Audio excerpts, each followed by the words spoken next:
Foreign Minister Hayashi, Defense Minister Hamada, and this, of course, is ahead of President Biden hosting Prime Minister Kishida at the White House on Friday. It is hard to overstate the importance of the U.S.-Japan alliance.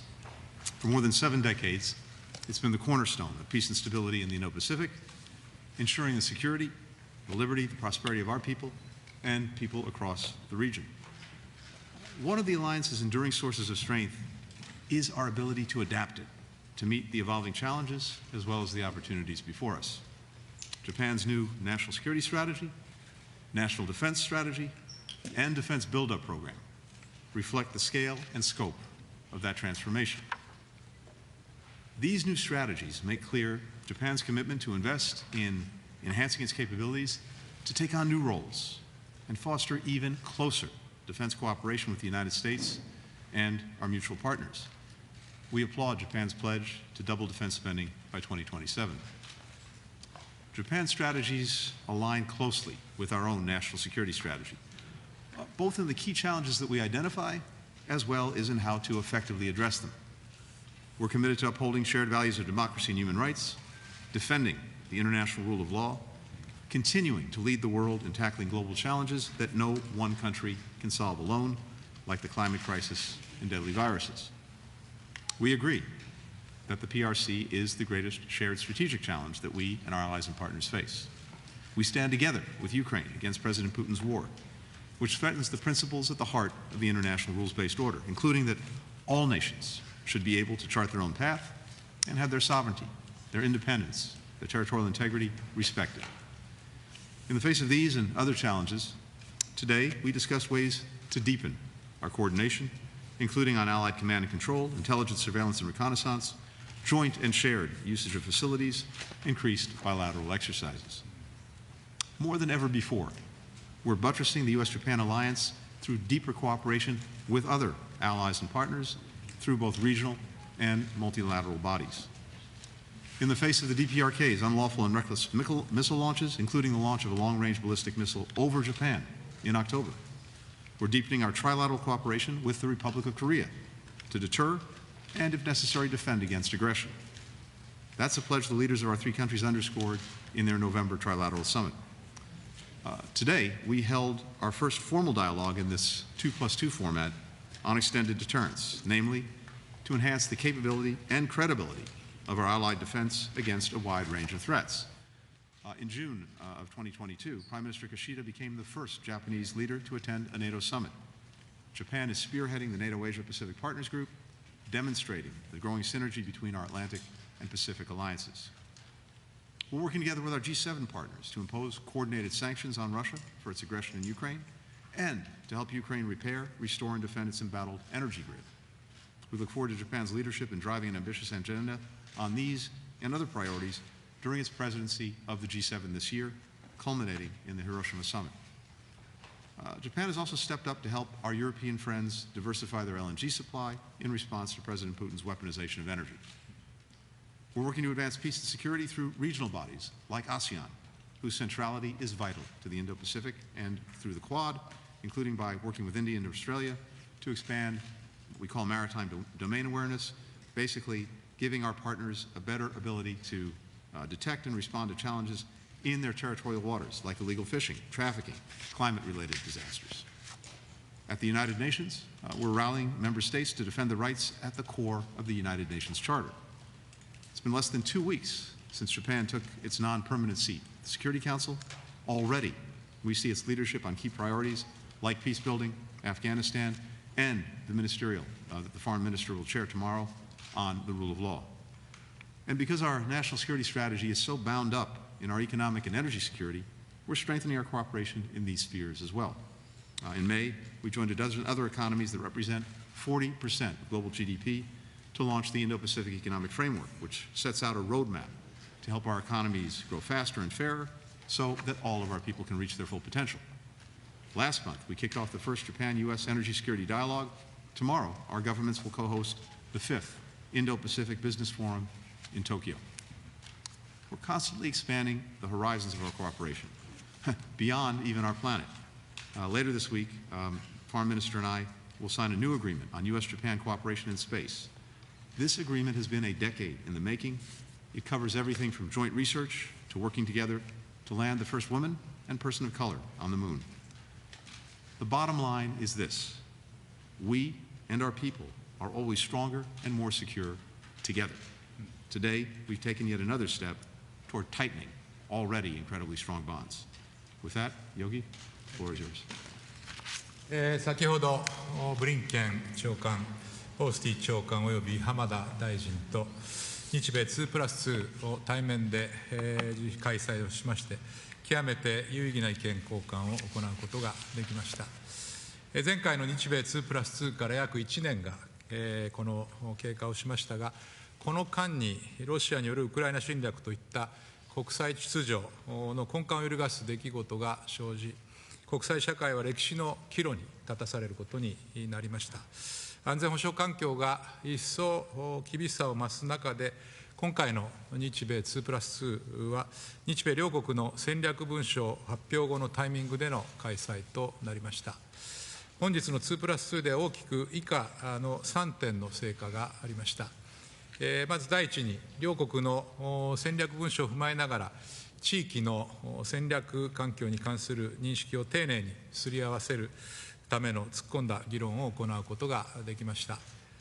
具体的には、まず中国はこれまでにない最大の戦略的挑戦であり、同国の自らの利益のために国際秩序を作り変えようとする外交政策は、日米同盟および国際社会全体にとっての深刻な懸念であるという認識を共有をいたしました。その上で、尖閣諸島での日本の長きにわたる姿勢を損なおうとする行為を含めて、東シナ海における中国の力による一方的な現状変更の試みに、日米で引き続き結束して反対することを確認をいたしました。南シナ海における中国の不法な主張や、威嚇的で挑発的な活動への強い反対についても確認をしました。また、両国の台湾に関する基本的立場には変更はないこと、さらに国際社会の安全と繁栄に不可欠な要素である台湾海峡の平和と安定の維持の重要性を確認をしました。同時に中国との間で安全保障面を含む意思疎通を強化していく方針に変更はないことも確認をいたしました。また、ロシアについては、ウクライナ侵略が国際秩序の根幹を揺るがすものである点を改めて確認しつつ、ロシアによる無謀な核のレトリックや民生インフラへの攻撃を非難するとともに、ウクライナに対する強力な支援を継続していくことで一致をいたしました。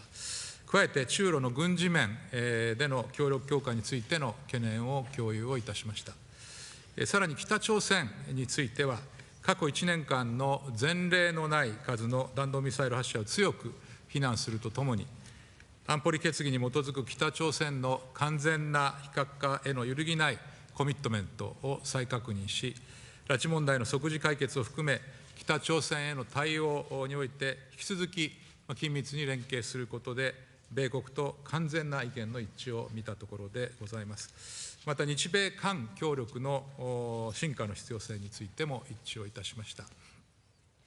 第2に、一層厳しさを増す安全保障環境における新たな戦略を踏まえ、日米同盟の抑止力、対処力強化に向けた今後の取り組みを確認をいたしました。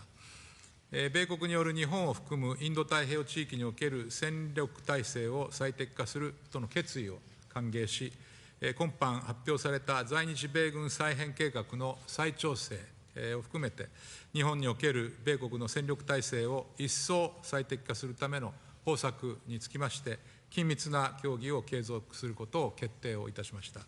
また、拡大抑止をアジェンダの一つとし、閣僚レベルで時間を割いて突っ込んだ議論を行いました。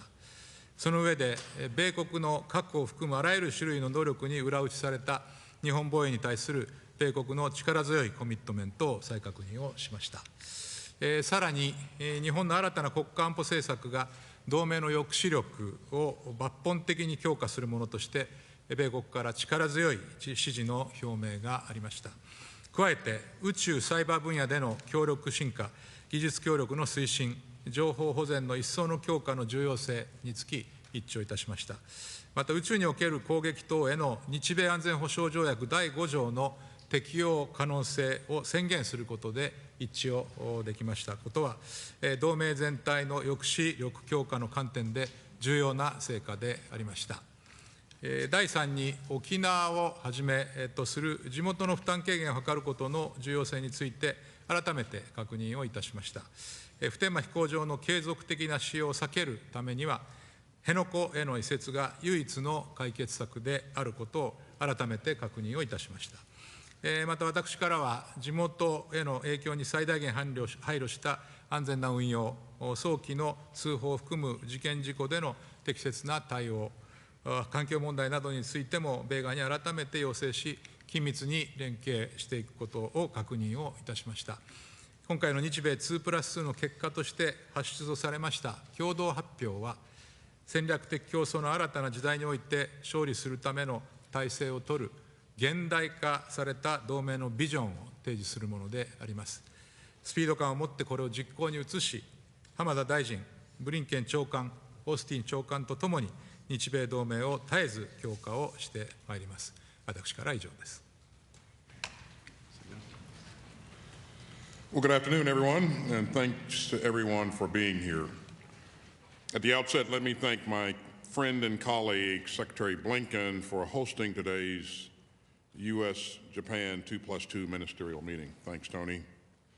Minister Hamada, Minister Hayashi, I want to underscore my support for the bold decisions that Japan has made in your 2022 National Security Strategy, your National Defense Strategy, and your Defense Build-Up Program.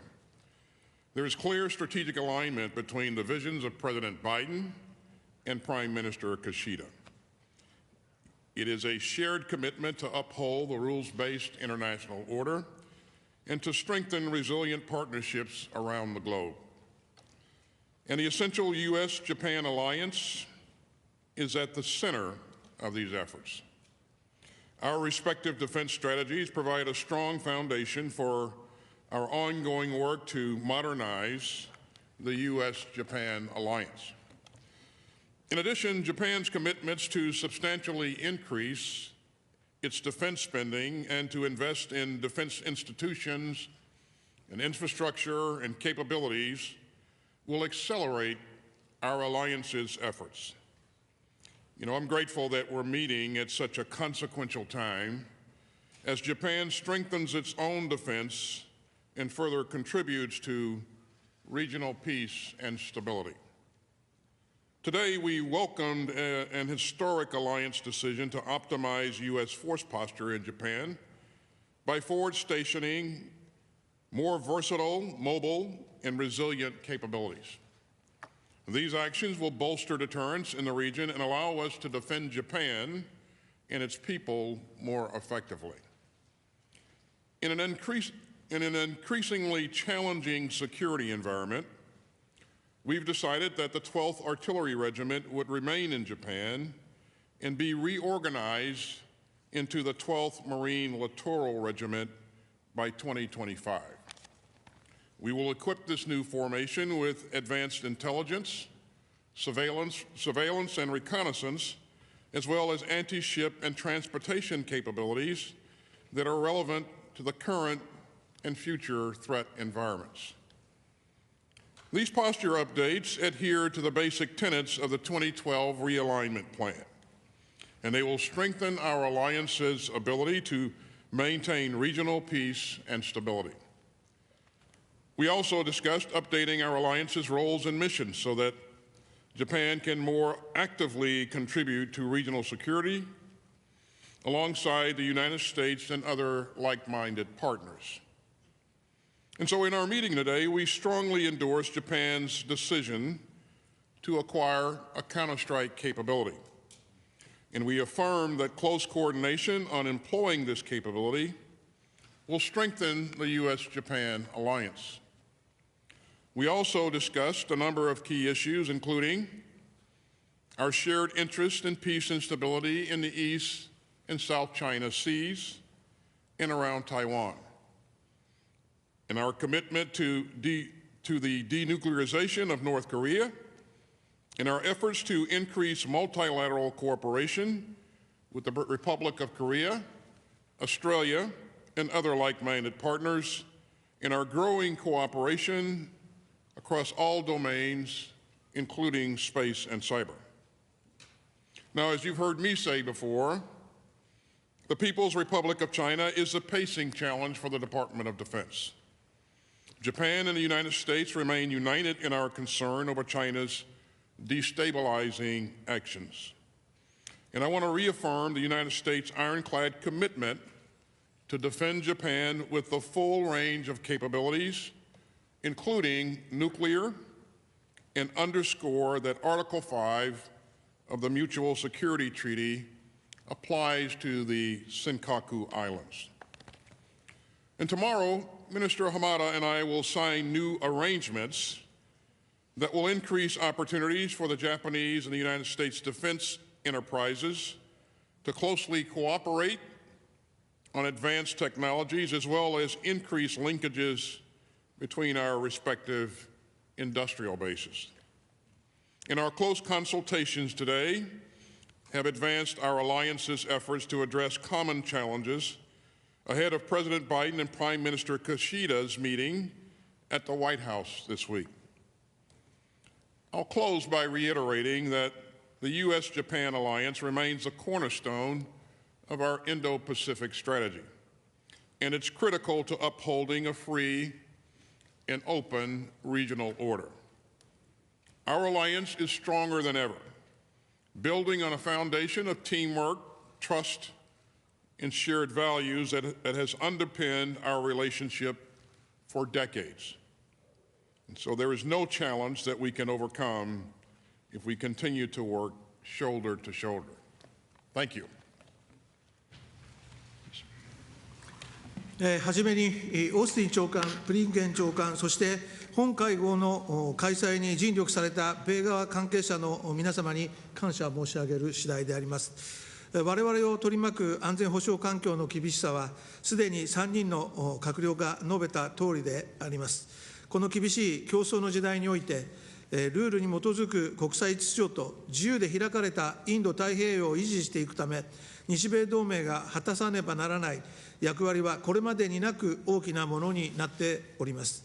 先般策定された両国の国家安全保障及び防衛戦略はこれまでにないレベルで整合したものであり、今後の二国間協力の優れた基盤となります。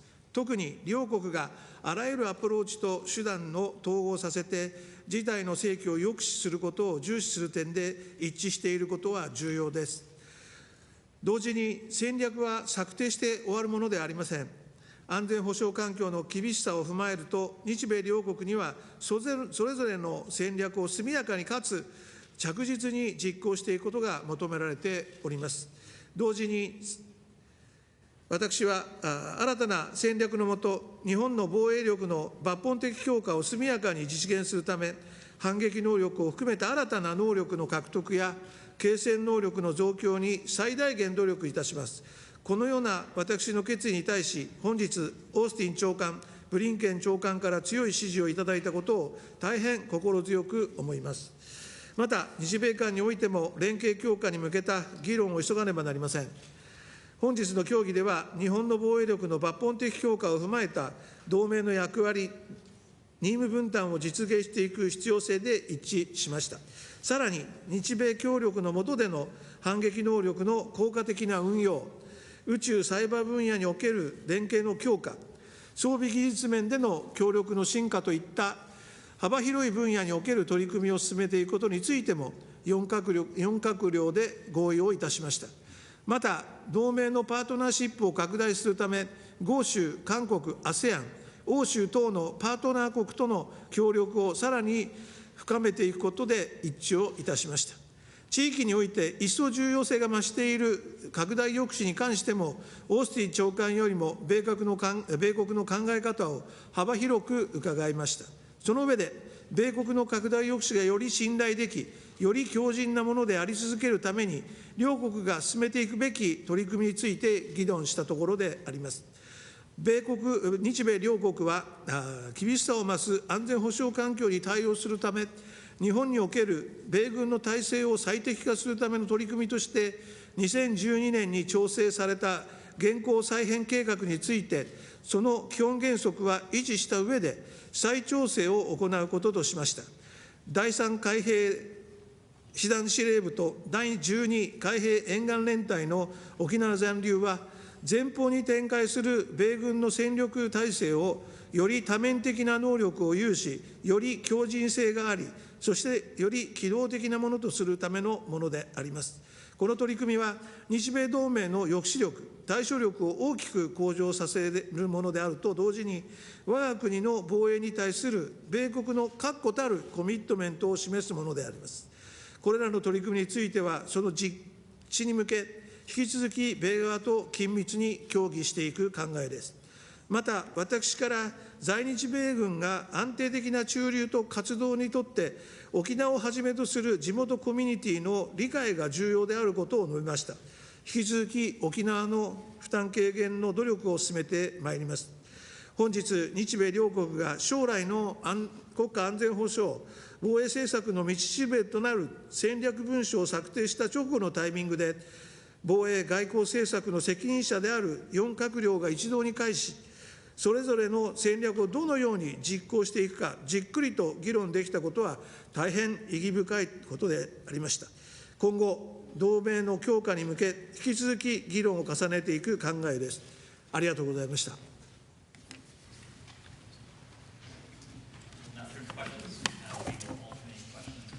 We will start with Sean Tandon of the AFP. Hi there. Good evening. Thanks for this. Could I follow up on a couple of things that you just announced? Speaking about the Marine Littoral Regiment, both the Defense Secretary and Defense Minister spoke of the increasingly challenging security environment. Could you be more specific in what you're responding to?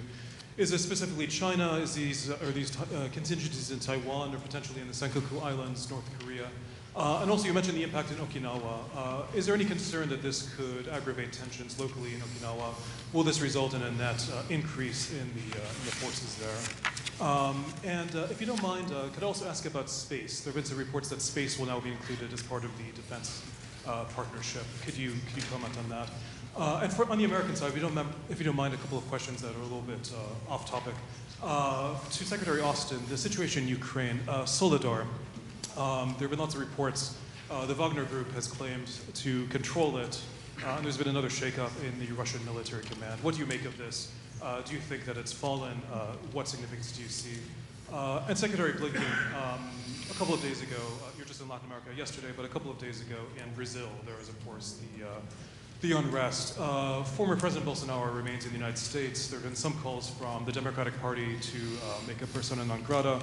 How tenable is it for him to stay in Florida despite what happened a couple of days ago in Brasilia? Thanks very much.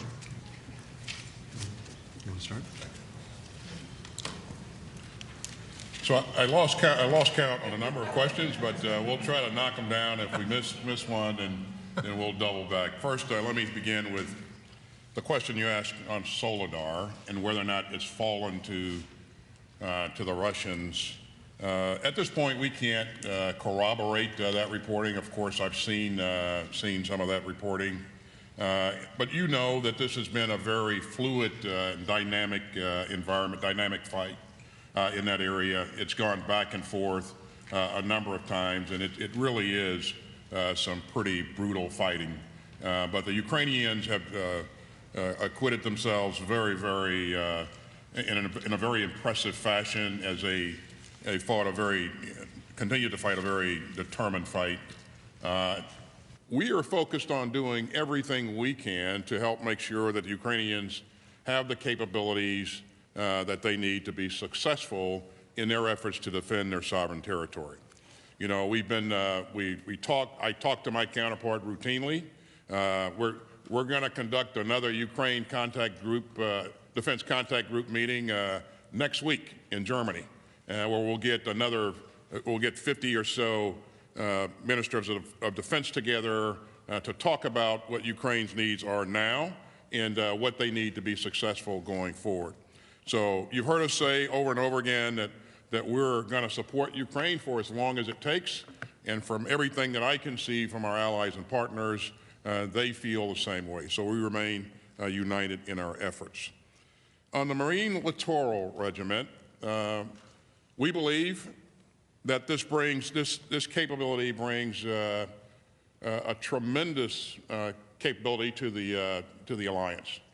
We're replacing an artillery regiment with an outfit that's more lethal, more agile, more capable.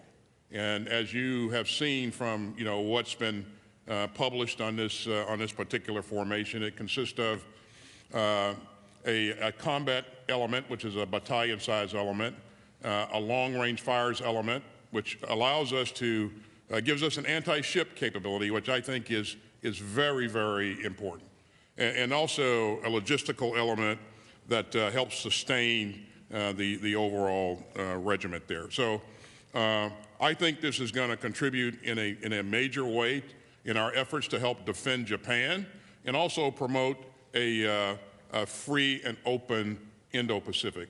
And that's really our focus. Japan, we share a common vision with Japan to maintain a free and open Indo-Pacific, and all the things that we're doing, points towards that direction. So I'm going to stop there and allow Minister Hamada to comment, if you'd like. 海兵隊の今のお話に関しましてですが、我々とすれば沖縄におけるいろいろな今再編等々たくさんお話があったわけでありますけれども、これに対しては我々理解をし、そしてまた米軍との調整も含めてこれから議論していくところが多々あるわけでございます。いずれにしてもこの沖縄の問題に関しては大変コミュニティとの関係もあり、我々の説明の努力をこれから重ねることによってこの問題に解決をしていきたいというふうに考えているところであります。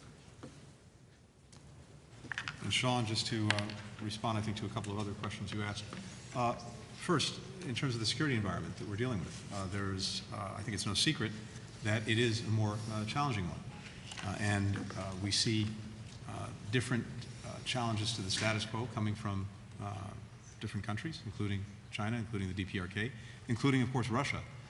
Even though that aggression against Ukraine is happening in Europe, it has profound implications for countries around the world, including in Asia, because this is not only a challenge to Ukraine and the lives and livelihoods of its people, it's a challenge to the entire international rules-based order and the very principles that underlie that order that are so important in every part of the world: sovereignty, independence, territorial integrity, the right to shape your own future. That's why Japan from day one has been such a strong partner with us and many other countries in seeking to uphold that order, whether it comes to Russia's aggression or in any other areas.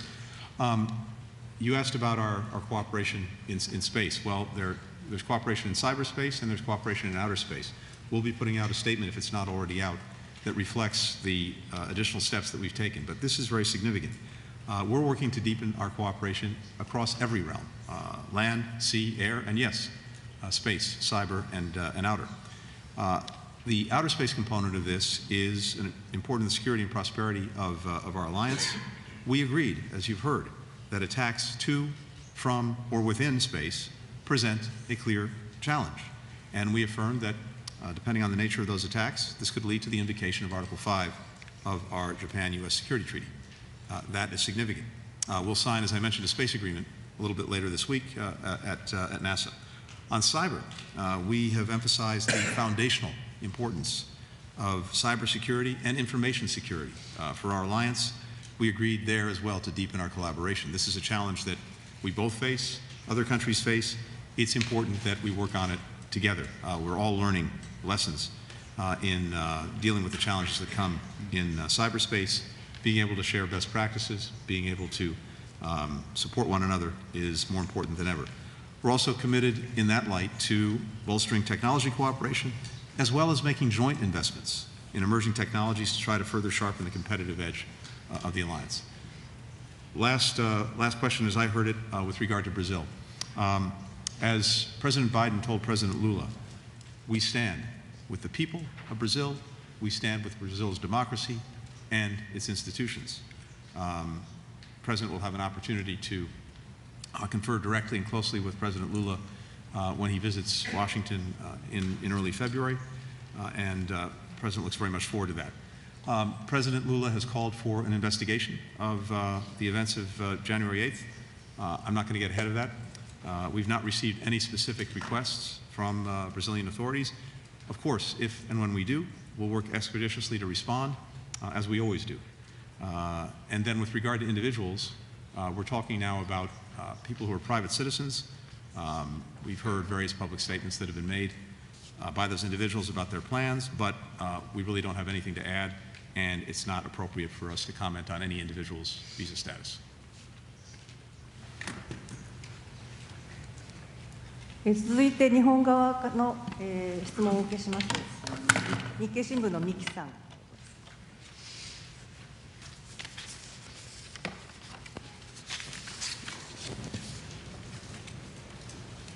日本経済新聞の三木と申します。ありがとうございます。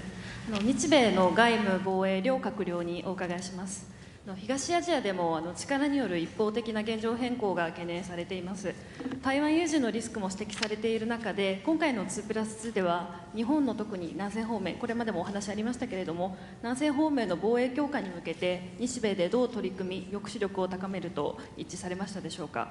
これから台湾有事を見据えた自衛隊と米軍の一体運用をどのように進めていく予定でしょうか。また、日米両国は昨年改定した国家安保戦略の中で、中国の現状認識をともに国際秩序などへの挑戦と位置づけました。東アジアでの中国の安全保障上のリスクをどう捉えて、どう対応していくのか、お考えをお聞かせください。まず南西諸島ですが、我が国周辺の安全保障環境が格段と厳しさを増す中で、南西諸島を含む我が国防衛の強化を図るためにですね、日米同盟の抑止力及び対処力の強化、これが急務でありまして、今般の日米2+2において、日本に対する武力攻撃、および地域における安定を損なう行動を抑止するためのですね、平時における共同の取り組みの決定的な重要性について一致をしたところでございます。こうした日米双方の一致した認識を踏まえて、今般発出した共同声明にも具体的な取り組みを記載したわけですが、例えば南西諸島を含む地域において、日米の施設の共同使用、これを拡大してですね、共同演習、訓練を増加させるといったようなこと、これもその取り組みに含まれます。また台湾に関してですが、台湾有事という仮定の質問にお答えすることは差し控えたいと思いますが、政府としては台湾海峡の平和と安定、これは我が国の安全保障はもとより、国際社会全体の安定にとっても重要であり、台湾をめぐる問題がこの対話により平和的に解決されることを期待するというのが従来からの一貫した立場でございます。また中国についてですが、新たな国家安全保障戦略にも明記をいたしましたとおり、現在の中国の対外的な姿勢、また軍事動向等はですね、我が国と国際社会の深刻な懸念事項であり、我が国の平和と安全および国際社会の平和と安定を確保して、法の支配に基づく国際秩序を強化する上で、これまでにない最大の戦略的な挑戦であると認識をしております。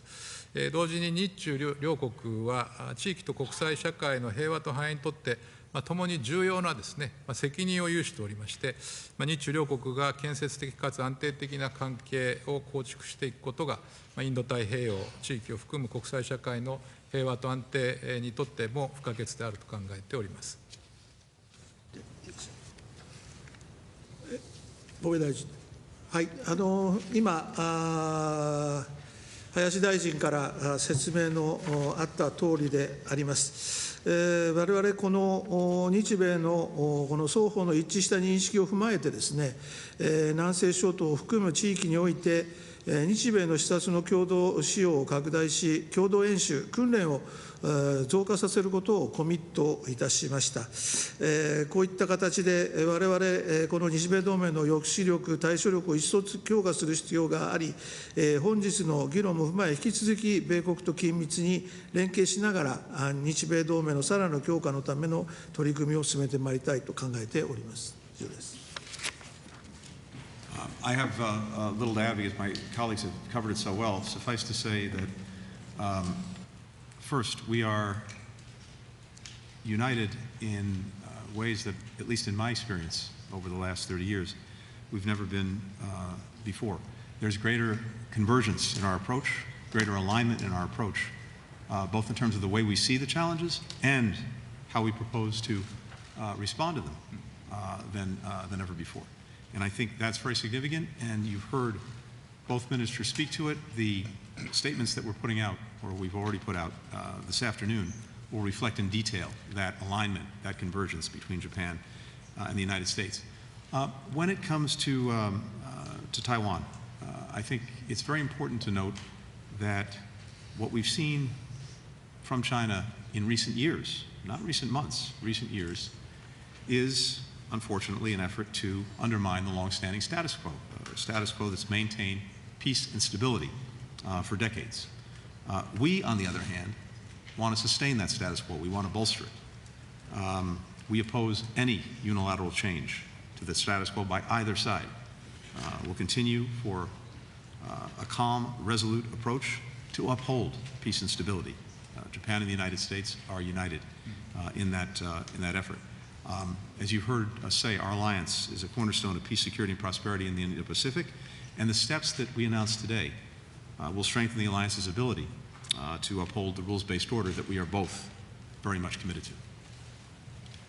I think my colleagues have done a tremendous job of outlining the key points here, and so I won't plow that ground again. But I would just say that we really do remain committed to enhancing resiliency and interoperability between U.S. and Japanese forces and deepening the operational cooperation. So the things that we touched upon today, especially the agreement to increase bilateral exercises and training, I think are a real powerful statement of that commitment. So I look forward to continuing to work with my colleagues on these issues going forward. Our next question goes to Ryo Kiyomaya from Asahi Shimbun. Thank you so much. I'm Ryo Kiyomiya from Asahi Shimbun, Washington, D.C. Bureau.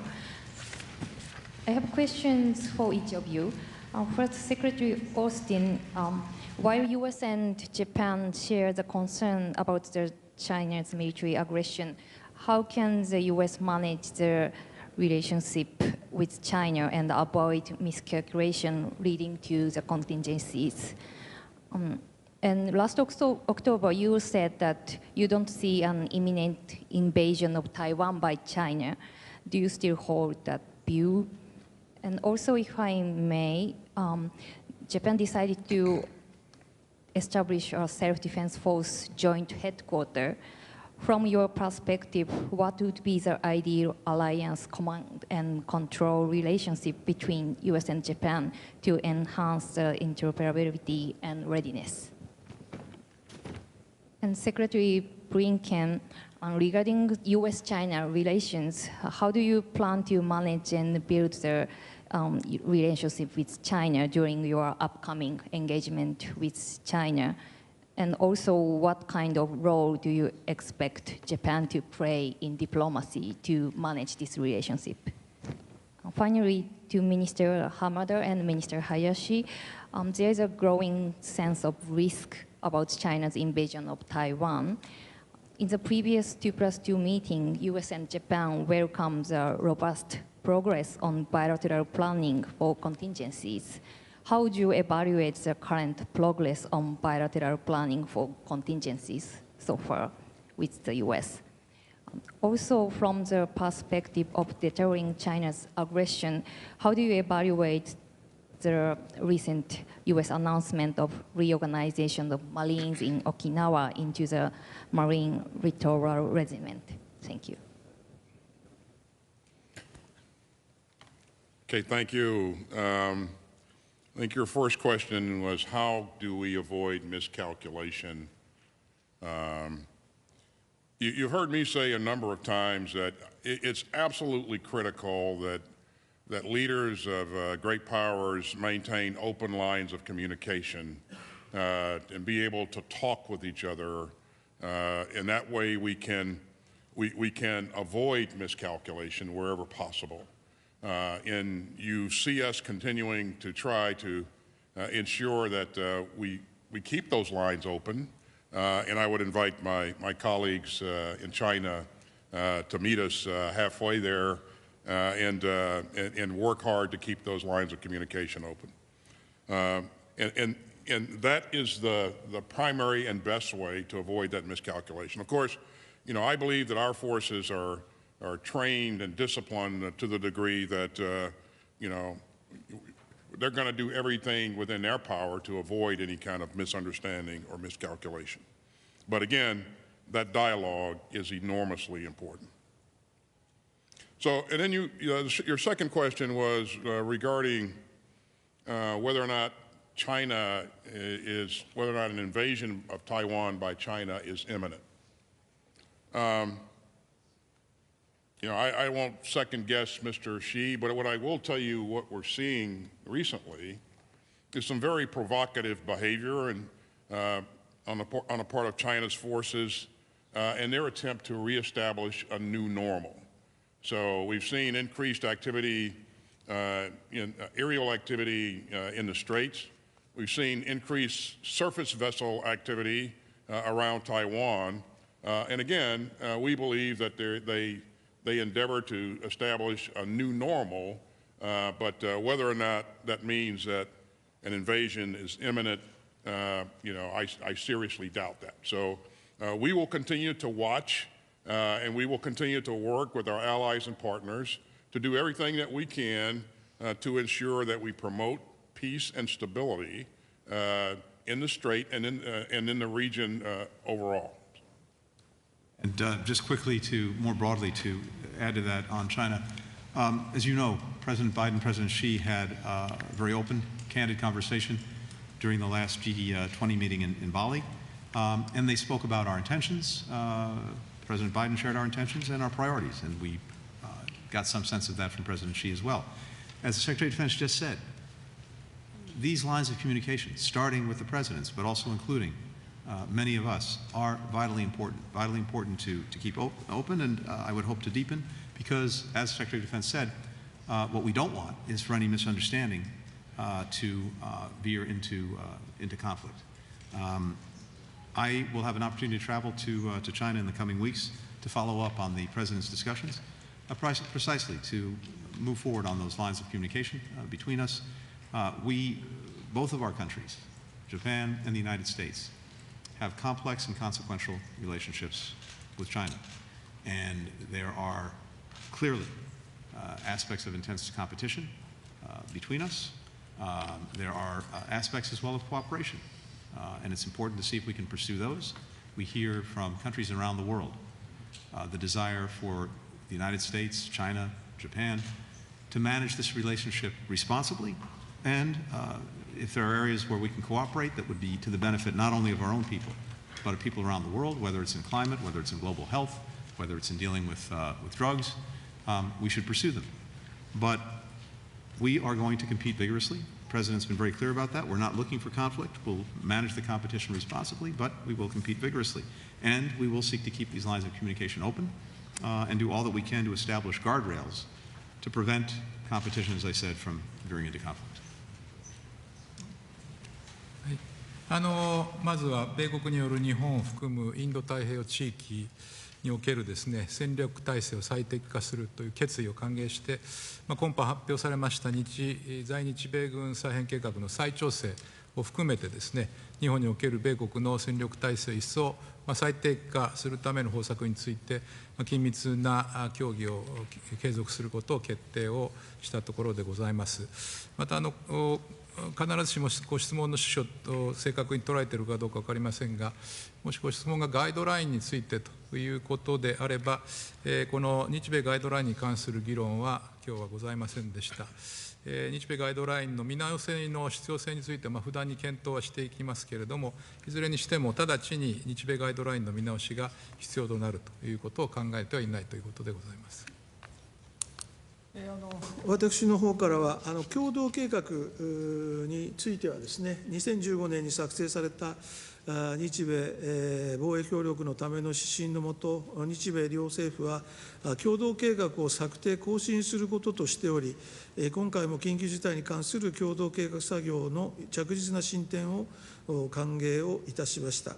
また、現下の厳しい安全保障環境に対応し、在日米軍の体制強化するため、再編終了後の在沖海兵隊の規模は維持した上で、第3海兵師団司令部のおよび第12海兵連隊を沖縄に残列させること、また同連隊を2025年までに海兵沿岸連隊に改編させることで一致をいたしました。このような取り組みは、在日米軍の体制を強化するものであると同時に、日本の防衛に対する米国の揺るぎないコミットメントを改めて示すものであり、我が国自身の防衛力の抜本的強化と相まって、日本に対する武力攻撃や地域における安定を損なう行動に対する抑止力、対処力を大きく向上させるものだと考えております。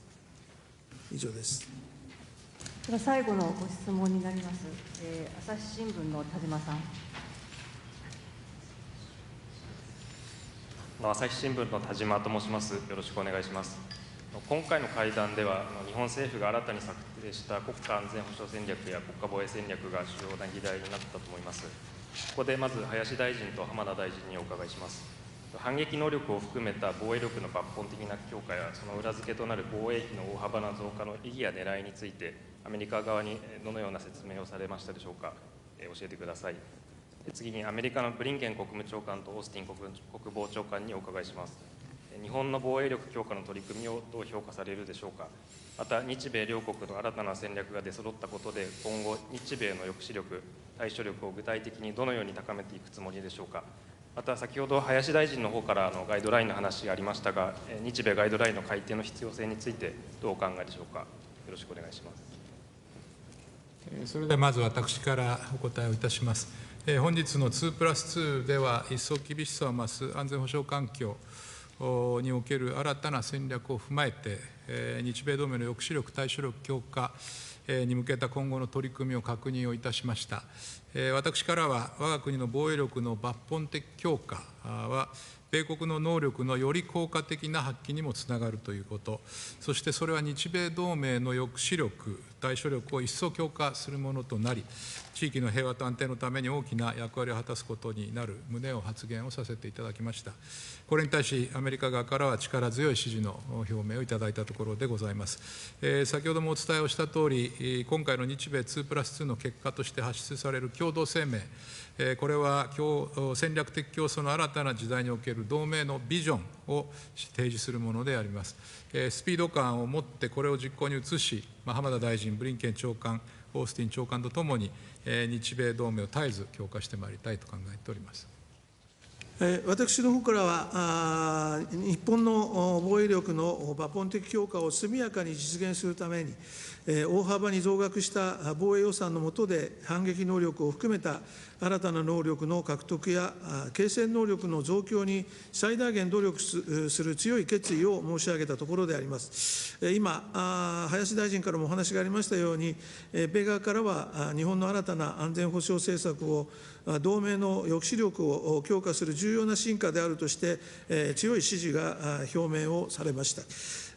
本日の議論を踏まえ、戦後最も厳しく、複雑な安全保障環境の中で、反撃能力を含めた我が国の防衛力の抜本的強化と相まって、日米同盟が地域及び国際社会の平和、安定、繁栄のためにさらに確保としたものとなるよう、引き続きオースティン長官、ブリンケン長官及び林大臣とともに取り組んでまいり所存であります。以上です。Thank you for the question.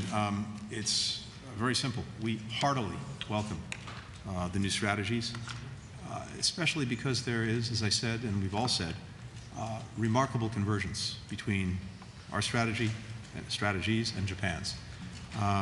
We applaud the commitment to increased investment, to enhanced roles, missions, and capabilities that you've heard, to closer cooperation, not only between the United States and Japan, but as well with other allies and other partners on a bilateral basis, but also on a trilateral and multilateral basis. We already have a strong foundation. That's only going to grow. As we read them, these new documents really reshape the alliance's ability to promote peace and protect the rules-based order in the region, but also beyond, around the world. I think what you're seeing in real time is an alliance that is modernizing, and the United States and Japan are working in lockstep to be prepared for the emerging challenges in the Indo-Pacific and beyond. So we could not be more pleased with the work that we're doing together, but also, and I have to say, for Japan's extraordinary leadership. I know President Biden will have an opportunity to share that appreciation with Prime Minister Kishida when he welcomes him here to Washington later this week. I certainly agree with Secretary Blinken. There is clear strategic alignment between the visions of President Biden and Prime Minister Kishida. You see that reflected in the strategies as you put them side by side. We are all focused on maintaining a rules-based international order and promoting peace and stability in the region. So what you've heard us talk about today, the things that we discussed in the meeting, really bring that strategy to life. Optimizing force posture, agreeing to increase our bilateral exercises and training events, all of those things are real good indicators that all of us are committed to making sure that, as Prime Minister Hamada has said previously, we don't just write strategies. You know, we do the things necessary to be able to execute them. And this is work that's never finished. Okay, so we will continue to work to optimize force posture and increase interoperability so that we maintain a credible deterrent force. And I look forward to continuing to work with my colleagues to do that, what I would call hard government work. But thank you very much. Thank you, Your Excellency. Thank you, everyone. That concludes the press conference.